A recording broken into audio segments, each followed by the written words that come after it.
back to our channel. My name is Gage. And I'm Zoe. Real quick though, if you're new to the channel, scroll down, hit the subscribe button, join the team. Hey man, Happy New Year to everybody out there. Welcome back to the channel. It's Friday, so you know what that means. Gage is Zoe coming with another video. And as you can tell from the title, Zoe will be reading my birth chart to me. If you know anything about astrology, you know there's a bunch of different houses. It has to do with the planets and all this kind of stuff. So this is going to be a basic rundown because I don't think we want to get that far into it. I don't know anything about this stuff, so this is going to be brand new to me. So if you've never heard about this either, we're going to be hearing it together, man, as a unit. So I use a website online that basically asks for your name, gender, date of birth, and time you were born, as well as your birthplace. So obviously, if you know, Gage is a September baby, or an August baby, sorry, and he is a Virgo. So your keywords are analytic, intelligent, reserved, critical, helpful, and conscientious. Well, that's all me, man. Okay. We 100%. I am actually very reserved. Despite what you guys might see on these videos, if you saw me in person, I'm not really all that outgoing. I try to have a lively personality on these videos, just because who wants to watch me be monotone and have no personality whatsoever? But yeah, man, in real life, I don't talk much. The sun for you is in your 8th house. 8th house? Yes. I've only had 2 houses. Okay. Anyway.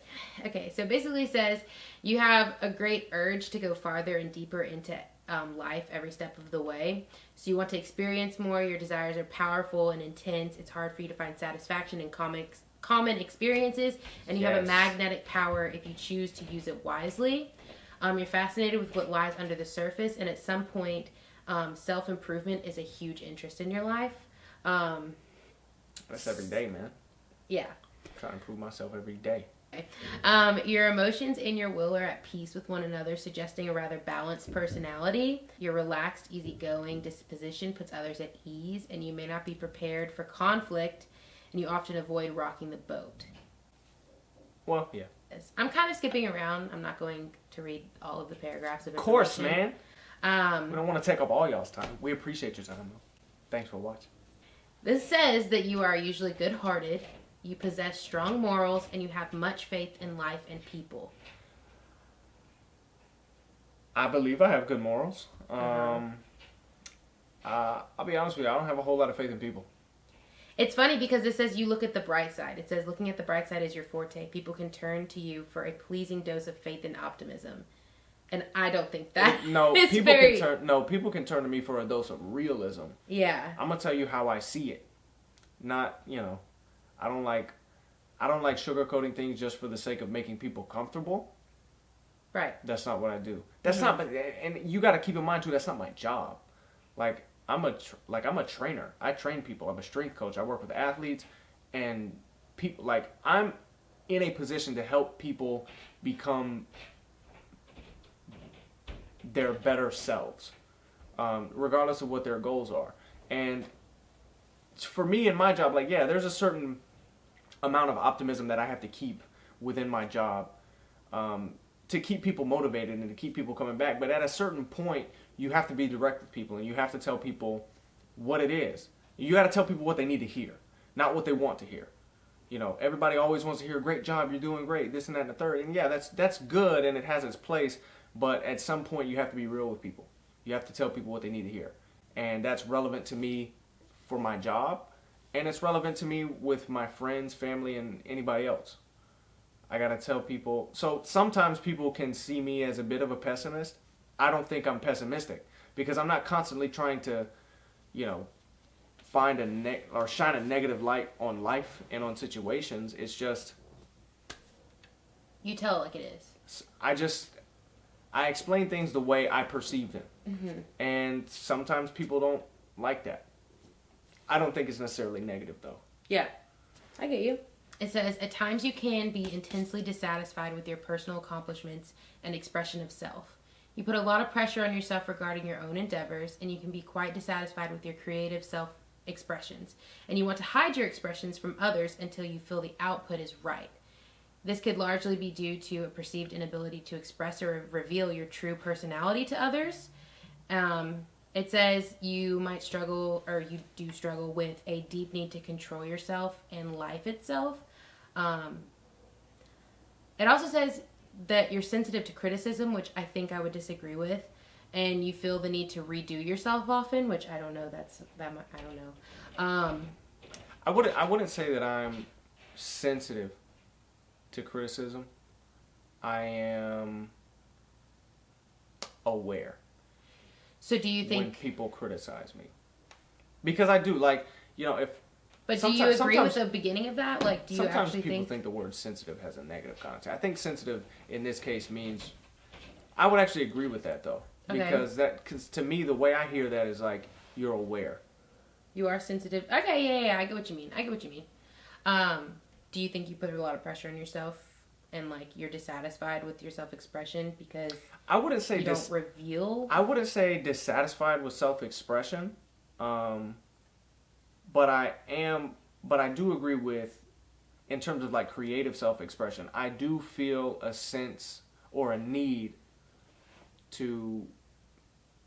I feel like it's necessary for something to be quality before I put it out. That's why like these videos that Zoe and I make. Like, I always want these to be interesting and funny and something that I think people will watch before I put them out. Like, we even have videos that we've recorded in the past that we didn't post because we looked at them and we were like, these aren't good at all. Mm-hmm.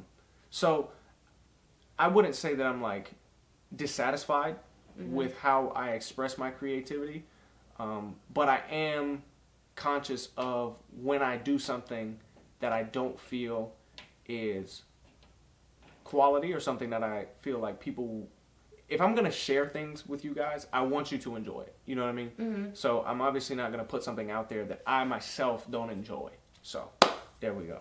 We're going to do one more thing, man. And we're going to close the video out after this one. But hey, check it out. If y'all want to see a part 2, continuation of this video, like the video right now. Comment that you want a part 2. And we'll continue this video. But yeah, one more thing, man. Let's get it. Do you want to see what it says you should watch out for? Sure. Okay. You're a Leo in one of your houses, and you're a Leo in your 8th house. And it says you should probably watch for a tendency to want to control joint resources, but he can be generous with others. He's proud, and it's wise to have regular checkups on the heart and the arteries. I'm in peak physical condition. But okay, like, you never know. Okay. I agree. I do it for a living, man. I know how important a healthy heart is. Listen to this. Scorpio on house 10. He likes professions that involve a certain risk. He likes to investigate. He is curious by nature, taking risks and fighting to succeed. Are you kidding me? Are you kidding me? Stay tuned till about August. Stay tuned till about confused. August. Don't say nothing. Stay tuned. Okay. Anyway, I say if you want to learn more about all of his houses or any of my information and that kind of stuff, then you should let us know and stay tuned for part 2. Hey, and I know there's a lot of people out here that are really interested in this stuff. Yeah. It is really interesting information to get into. So yeah, if y'all want to see a part 2, drop a like on the video, drop a comment on the video, let us know. We'll hit some more of mine, dive into some of Zoe's stuff. And that's what it is. We hope you enjoyed the video. Yeah. If you did, make sure you like, comment, share, subscribe, do all that good stuff. Join the team. It's 2020. And look, man, we gonna take off like a rocket ship at some point. At some point. Y'all just gotta help us. And y'all gotta make sure you're here. Pack your bags. Right.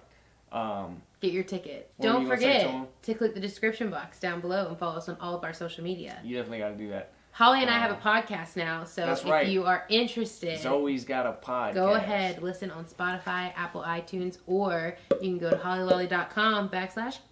That's right. All the information about their podcast will also be in the description box. It's called Liquor and Lollipops. Bam. That's it. We hope you enjoyed the video. Zoe, what we tell them?